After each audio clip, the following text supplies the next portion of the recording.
Alors bonsoir à tous, merci de nous suivre en direct pour cette émission spéciale consacrée à nos partenaires. Et cet après-midi, nous recevons l'association pour la promotion de l'éducation, de la culture et des échanges avec Kédougou APESEC qui est en visite ici au niveau de Kédougou. Avec eux, nous allons revenir sur la genèse de cette association-là, mais aussi sur ce qui a motivé cette visite au niveau du Sénégal. Mais avant de le faire, nous avons des invités de marque que je vais laisser à chacun le soin de se présenter avant d'entrer dans le vif du sujet. Nous commençons par la présidente. Siré, bonjour. Merci Khadija, bonjour. Oui, je m'appelle Siré Balaba. Je suis née à Kédougou et j'y ai grandi. J'ai fait mes études primaires. Et puis j'ai fait mes études secondaires à Tamba, au lycée Mame Cheikh Mbaye, et puis à l'université de Dakar. Ensuite, j'ai continué en France et pour des études de géopolitique. J'ai été professeur d'histoire-géographie pendant plus de 23 ans. Et maintenant, je suis chef d'établissement dans un collège en banlieue parisienne. Je pense que je reviendrai plus tard sur la jeunesse. Tout à fait. Alors, à côté, nous avons une bénéficiaire justement de l'association APESEC, APESEC, comme je l'ai dit, qui accompagne des filles scolarisées, mais aussi des scolarisés et qui travaillent dans d'autres domaines aussi. Alors, on aura l'occasion de discuter de tout ça. Mariama Saran, on te laisse le soin aussi de dire bonjour. Merci Khadija. Bonjour, je m'appelle Mariama Saran Diallo. Je suis membre de l'association de l'APESEC. J'ai eu mon bac l'année dernière. Ils m'ont soutenu depuis le C1. Depuis le C1 et aujourd'hui, Mariama est bachelière. Oui. Alors, à côté de nous, nous avons un autre Diallo, puisque c'est une Diallo qui présente. Mamadou, bienvenue. Merci. Bonjour à tous et merci Khadija. Alors, moi, je me présente, je m'appelle Mamadou Aliou Diallo. Je suis natif de Fongolimbi. Donc j'ai fait mon cursus élémentaire à Fongolimbi et le reste du cursus je l'ai fait à Kédougou. Donc je suis Kédougou et Fongolimbi à la fois. Ouais. Et je suis après mon bac, je suis allé à l'université de Saint-Louis, Gaston Berger. C'est là où j'ai eu une formation dans le domaine de l'informatique et du management. Et du coup, par la suite, je suis allé en France pour continuer mes études et aujourd'hui je suis ingénieur informatique. Alors, ingénieur informatique, tout à l'heure on verra quel est ton rôle dans cette association-là, cette grande association. À côté, nous avons une autre grande dame, celle-là, elle est en vrai Soninké, elle est là à Kédougou, elle se sent très bien aussi. Bonjour maman. Bonjour, donc je suis Mamadou Kouré, je suis une partenaire de l'APESEC, présidente de l'association Art, Culture et Civilisation. Et je suis aussi conseillère municipale déléguée aux droits des femmes et la lutte contre les discriminations de la ville de Montreuil. Et aujourd'hui, mon partenariat avec l'APESEC, c'est en tant que prof de biotechnologie, santé, environnement. Voilà. Merci. On aura tout à l'heure ton expertise aussi dans cette association. Pardon. Alors, avec la présidente Siré, aujourd'hui, APESEC a fini de parler vraiment d'elle parce qu'on voit beaucoup d'actions au niveau de Kédougou, mais est-ce que vous pouvez revenir un peu sur la genèse de cette association-là? Pourquoi APESEC et en quelle année justement cette association a vu le jour? Alors, APESEC est né de la prise de conscience d'une problématique, celle de l'abandon scolaire des filles. Et comme je l'ai rappelé, moi je suis née à Kédougou. Et dans ma scolarité primaire, on était un grand groupe de filles déjà à l'école. Sauf qu'au fur et à mesure, les filles disparaissaient.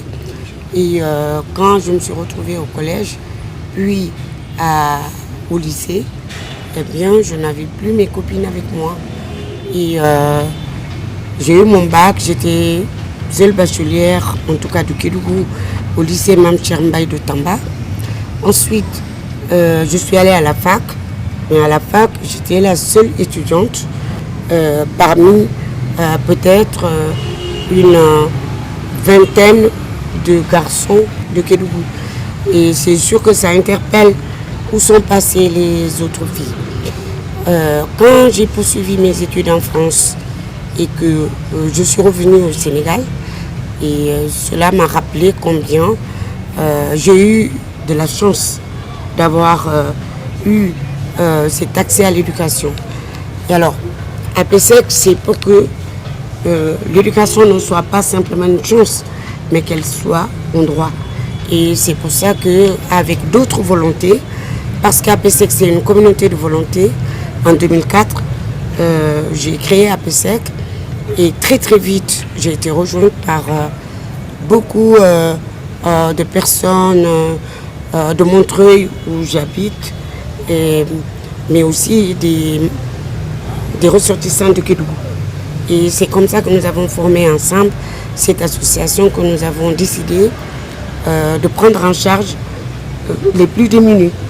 Et parmi les plus démunis, il y a eu de jeunes aveugles avec des filles, dont aujourd'hui une bachelière.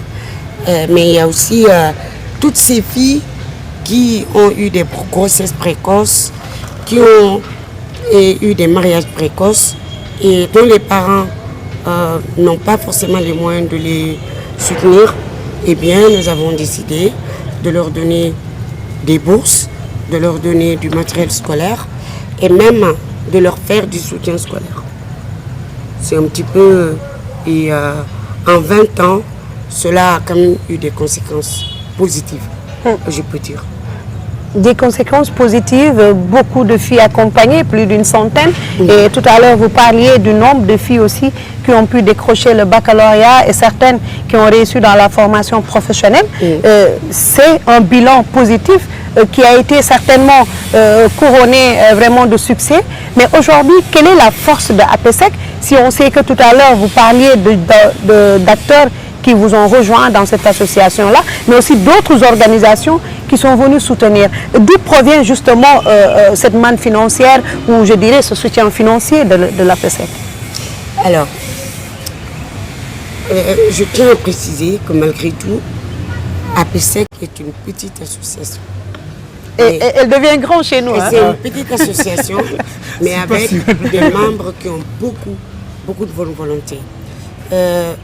En fait, les premiers financements d'APSEC, ça a été en fait notre mobilisation à travers la cuisine que nous vendons dans des événements qui s'organisaient à Montreuil et dans les villes environnantes.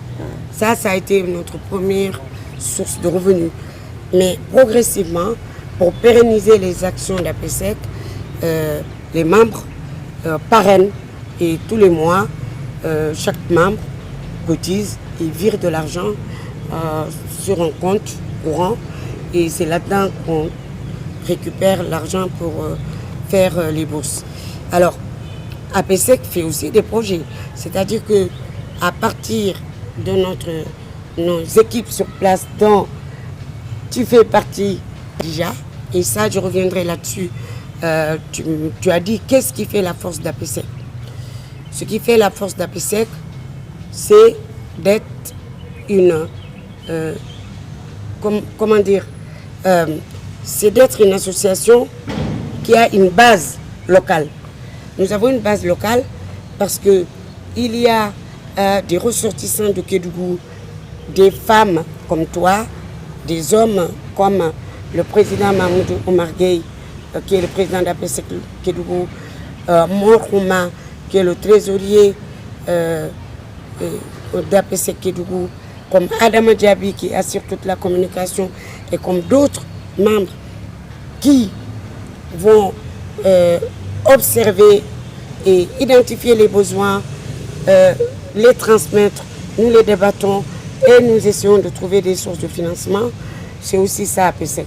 Et par ailleurs, l'autre force d'APSEC, c'est notre capacité à nouer des partenariats. Et depuis que nous existons, je pense que nous avons noué des partenariats avec plus d'une dizaine d'associations, mais aussi d'ONG. Par exemple, les toilettes d'Ibrahima Danfara qui sont juste derrière, que nous avons pu financer avec plus de 10 000 euros. Eh bien, c'est de l'argent que nous avons pu récolter grâce à la mairie de Montreuil. Par exemple, de 2014 à 2016, le soutien de plus d'une vingtaine de jeunes filles au lycée commune 1 avec des bourses. C'est un financement que nous avons pu faire grâce à l'Agence française de développement. Et nous avons aussi travaillé avec Enda Europe à l'époque et nous continuons. Aujourd'hui, le partenariat avec l'association Art, Culture et Développement, mais aussi avec la Maison des Femmes de Montreuil, mais aussi dans une moindre mesure avec Amnesty International. Et en fait, nous sommes une association ouverte sur le monde, ouverte pour favoriser la réussite des élèves qui en ont le plus besoin. Alors, très ouverte au point qu'il y ait des hommes et des femmes engagés. Mamadou, vous êtes dans cette association-là. Justement, qu'est-ce qui motive aujourd'hui des hommes à être dans cette association-là? C'est vrai qu'on parle de scolarisation, mais pour la plupart des bénéficiaires, c'est des filles. Alors, en fait, ce qu'il faut savoir, je parle à mon nom personnel, ce qui me motive, ça va au-delà de même de l'association. Je vais reprendre un peu sur par rapport à l'historique de mon engagement. Mais déjà, moi, quand j'étais à Fongolimbi, j'accompagnais durant les grandes vacances, j'avais un tableau chez moi et tous les enfants du village ou des villages environnants venaient étudier chez moi.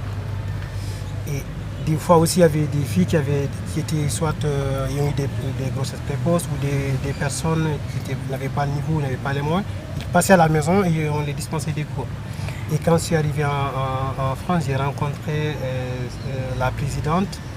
Il y a une cousine à moi qui était là-bas, qui est aussi bénéficiaire de APSEC.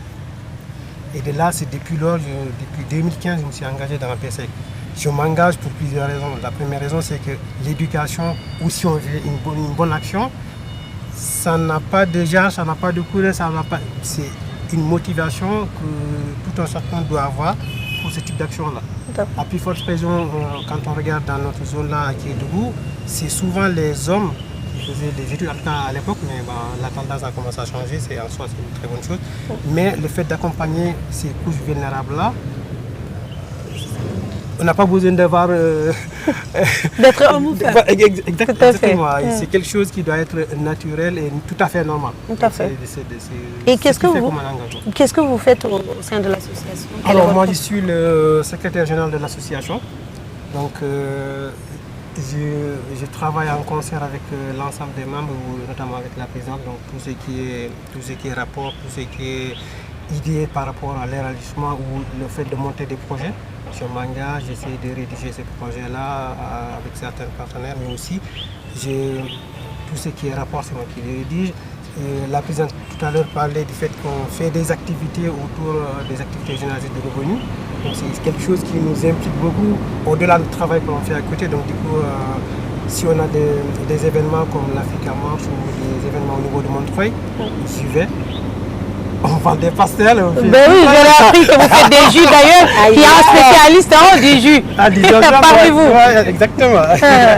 C'est un certain Patrick. C'est un clin d'œil à Patrick. Hein. Exactement. Donc du coup, je fais tout ça. On s'occupe tous. Ouais. Ce que je trouve extraordinaire dans l'association, c'est que certes, elle est présidente, je suis secrétaire général, mais on a l'impression que tout le monde, on travaille tous pour la même chose, donc il n'y a pas un système tout le monde est indispensable. Voilà, tout le monde est indispensable, ce qui était aussi la force de l'association. Tout à fait. Alors, maman, vous êtes déjà membre d'une grande association, vous êtes dans APSEC aussi, et aujourd'hui, vous apportez vos touches personnelles à cette association-là. J'aurais demandé ce qui vous a motivé, mais on le sait déjà en vous voyant, mais ce serait intéressant aujourd'hui de savoir justement ce que vous trouvez comme action au niveau de l'association. Comment vous apportez votre contribution justement dans APSEC? Alors, d'abord j'ai rencontré APSEC parce que je fais partie du collectif des associations de solidarité internationale de Montreuil. Et aussi, j'ai fait longtemps partie, avant même d'être élue, j'ai fait partie aussi du collectif des femmes de Montreuil en fait. Et d'ailleurs, je vais juste donner la parole rapidement à Monsieur Patrick avant de continuer. Je le ferai tout à l'heure. Vous le présenterez. D'accord. Voilà. D'accord. Et donc, mon association Art, Culture et Civilisation est une association d'éducation populaire, de vulgarisation scientifique. Donc, souvent, je le fais en langue soninké, mais quand j'ai d'autres personnes dans les langues qu'ils parlent. Donc à Montreuil, c'est le soninké, le bambara, le kabyle, le comorien. Donc on se débrouille pour que tout le monde ait accès à la connaissance, tout le monde mais dans sa langue. Donc je suis aussi animatrice radio. Et donc ce qui m'a intéressée chez APSEC, et j'étais vraiment honorée et d'ailleurs je l'en remercie, je ne l'ai jamais remercié, mais je le fais là publiquement devant tout le monde. Je remercie beaucoup Cyré pour ça. Ce que j'ai bien aimé, c'était faire un travail d'éducation, mais co-construit. C'est-à-dire à la fois avec les personnes qui vont être bénéficiaires, mais aussi un travail d'éducation qui nous apporte nous aussi. Et voilà, ça a toujours été ma démarche, et de voir que c'était celle de l'APSEC aussi, ça m'a vraiment intéressée. Et là, vous voyez, on fait de l'initiation à l'hygiène menstruelle, mais on le fait à partir des réalités de Kédougou. Et voilà. Et en France, on le fait à partir des réalités françaises, à Montreuil. Et ici, c'est en concertation avec les personnes bénéficiaires. Et pareil, même la conception des serviettes hygiéniques se fera en concertation, voilà, au niveau local, et même au niveau technique, ça va se faire en concertation avec la population locale. Je disais tout à l'heure, 20 ans d'action, 20 ans d'intervention, il y a quand même quelque chose de palpable qui est là, c'est vraiment la réalité. Et l'une de ces réalités-là, je pense que c'est elle, Saran, qui va aussi nous dire comment elle a travaillé ou comment elle a connu APSEC, et justement comment APSEC t'a accompagné aujourd'hui pour que tu aies ton bac, parce qu'on rappelle que l'année dernière, tu as déjà eu ton bac. Oui. J'ai connu APSEC à travers Adam Diaby, qui est le communicateur. Ils m'ont aidé depuis le C1. Oui. Bon. C'est une association qui prend en charge les jeunes filles, et même particulièrement les enfants les plus démunis. Oui.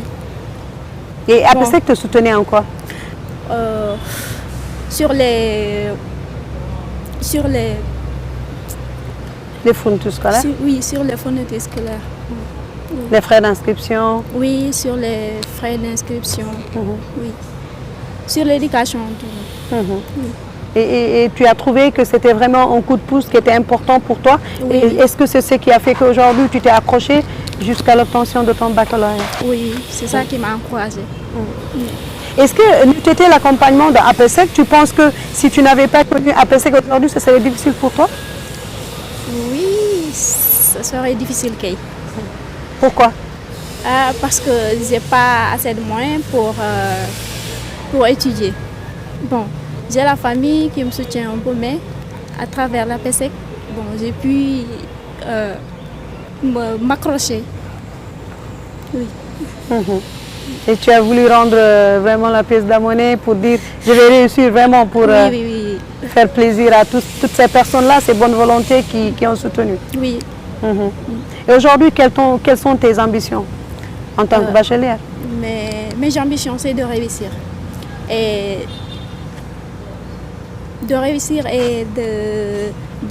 d'être une figure d'exemple pour les autres. Oui. Et tu vas faire quelle formation? Maintenant, je vais continuer les études sur le technicien supérieur d'installation photovoltaïque. Oh. Pourquoi? Bon, parce que c'est un domaine bien et... Qui te passionne surtout? Oui, qui me passionne aussi. On est du soleil. C'est ça. Je pense que ce sera d'un grand apport pour le développement justement de tout ce qui est matériel solaire au niveau du Sénégal et Kédougou précisément. Oui. Oui. En tout cas, on espère te rencontrer d'ici quelques années comme technicien, Inch'Allah. D'accord. Alors, Cyré, aujourd'hui, quand on parle d'action, il faut forcément qu'il y ait un besoin qui soit exprimé. Comment recevez-vous justement l'expression de besoin de toutes ces personnes-là que vous avez accompagnées 20 ans durant? Est-ce que c'est vous qui estimez juste le besoin ou il y a quand même un lien entre l'expression des besoins et ce que vous faites? Alors,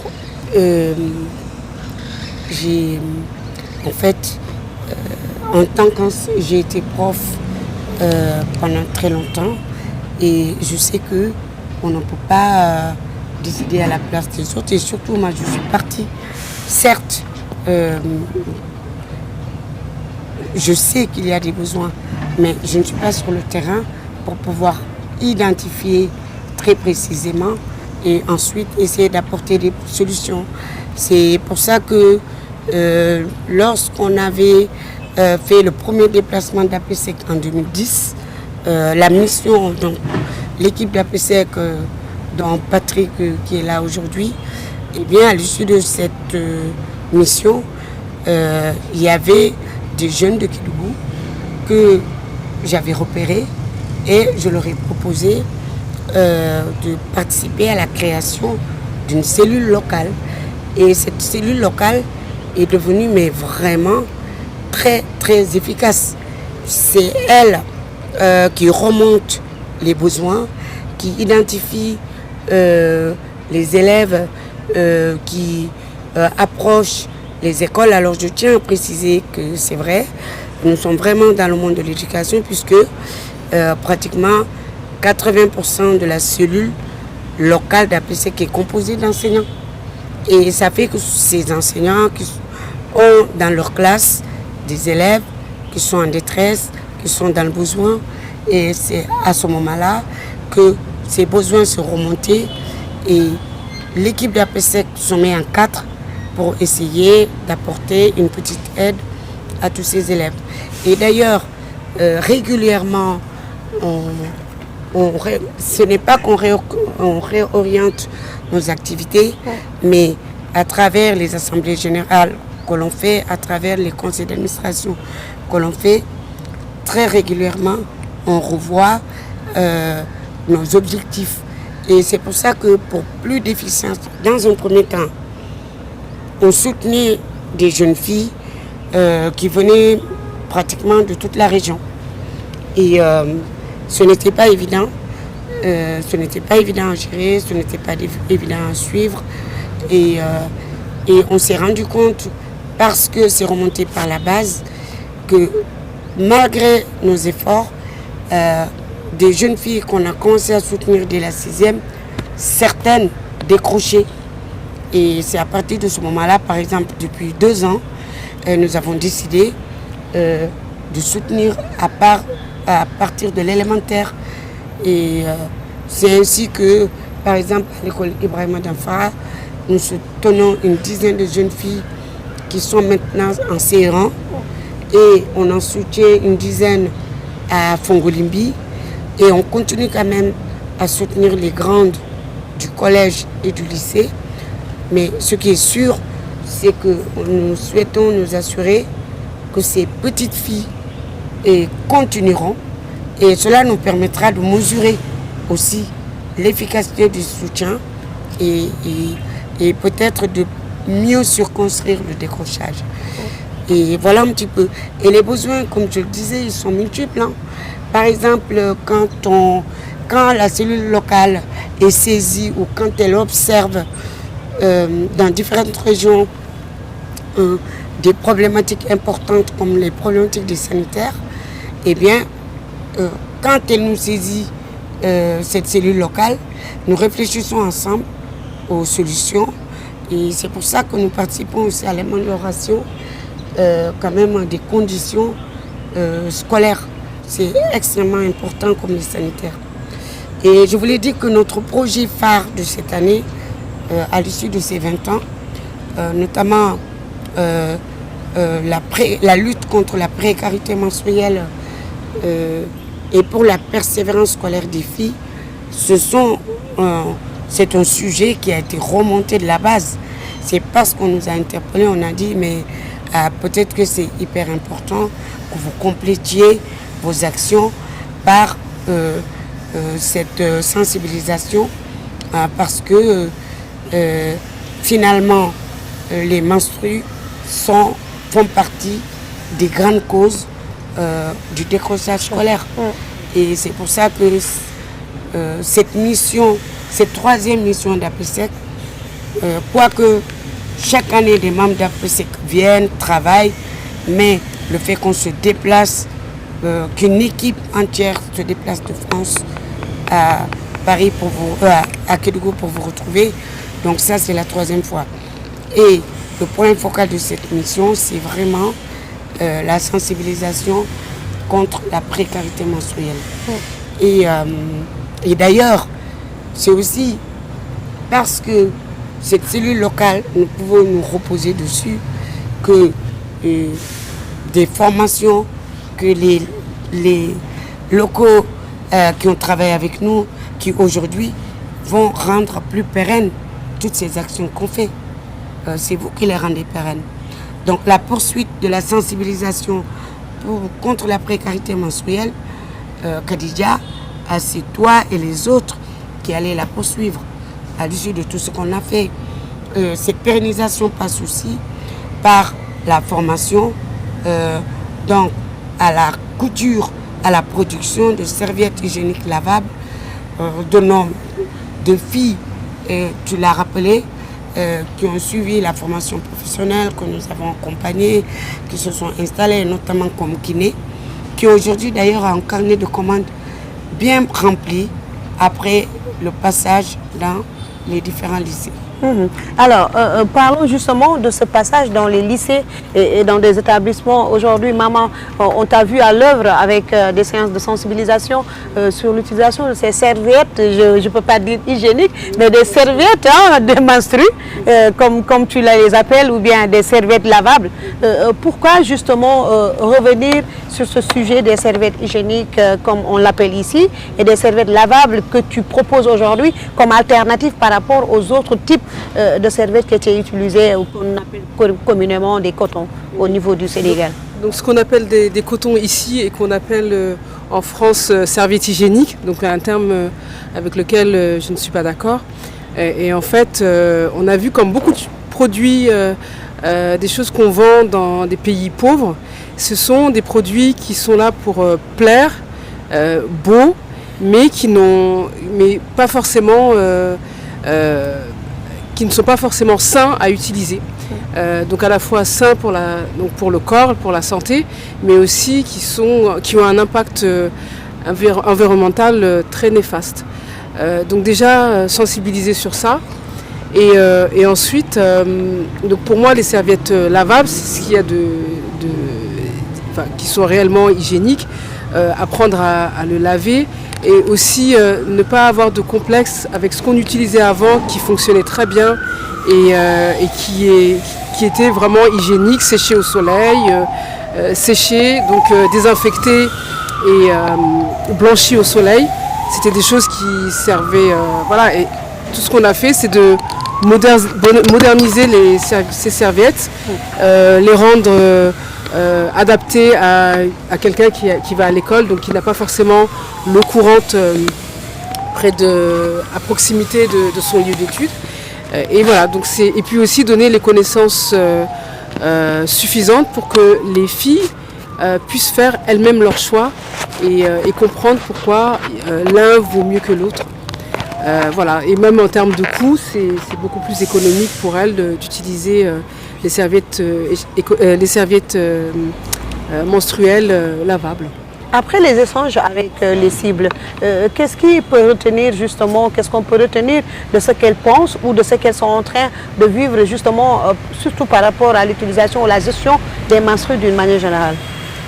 Alors déjà, le ressenti que j'ai eu, c'est que j'ai eu des personnes très intéressées, étonnées de ce qu'elles apprenaient. Donc la serviette hygiénique ou le coton était quand même le moyen le plus courant, mais ils en subissaient les conséquences néfastes, mais sans forcément faire le lien avec ce qu'elles utilisaient. Et je ne me rappelle plus de la question, le début de la question. Qu'est-ce que tu retiens justement des interventions ou des échanges avec ces cibles? Alors, donc je les ai trouvées très intéressées. J'ai été aussi très étonnée par la réaction des garçons qui a été très positive. Et j'ai trouvé que c'était ce genre de formation qui créait l'empathie entre les femmes et les hommes, donc entre les filles et les garçons, les futures femmes et hommes. Voilà, là je repars j'en doutais pas, mais là ça m'a renforcé dans mes convictions de féministe en fait, et sur le fait aussi que j'ai eu l'impression que ça rassurait aussi les filles par rapport à leur menstruation, ça rassurait sur leur pouvoir aussi de pouvoir continuer à étudier, et comme ça c'est mon slogan, c'est que les menstruations c'est un cadeau et c'est pas un fardeau. Alors aujourd'hui, Mamadou, après ce séjour au niveau de Kédougou au Sénégal, qu'est-ce qui pour toi aujourd'hui devrait être le socle sur lequel devraient reposer les actions futures de APESEC? Je sais qu'on en parlera tout à l'heure des perspectives avec la présidente, mais quand tu fais le tour et que tu revois ta région, tu revois les actions qui ont été menées, sur quoi aujourd'hui on pourrait se baser, surtout pour qu'il y ait plus de résultats probants? Alors moi je vais revenir déjà sur quelque chose qui a dit par rapport à l'accompagnement des filles. Parce qu'elle parlait que maintenant on partait de la base, c'est-à-dire l'école élémentaire aussi jusqu'en terminale. Pour l'instant, pour moi, c'est l'une des méthodes qu'il faudrait utiliser, dans la mesure où là on pourrait faire un suivi complet. Après, les autres actions qu'on pourrait faire à l'issue de ce voyage-là, il y en a tellement d'actions qu'on pourrait potentiellement faire et tout. Mais moi, ce que je retiens particulièrement, c'est qu'on a échangé avec pas mal d'autorités, des autorités sur place, les chefs d'établissement, ou l'IF, l'IA. Et donc du coup, toutes ces personnes-là, c'est des personnes qui ont bien accueilli nos initiatives et qui veulent construire avec nous des projets. Donc du coup, moi, en tout cas, ma conviction, c'est de pouvoir avoir suffisamment de données aujourd'hui, de pouvoir monter des projets sur l'aménagement, notamment l'aménagement au niveau des écoles, parce que l'aménagement du cadre de vie, prolonger cette partie-là, mais aussi c'est tout ce qui pourrait aussi favoriser le fait que l'enseignement se fait dans un cadre idéal pour nos élèves.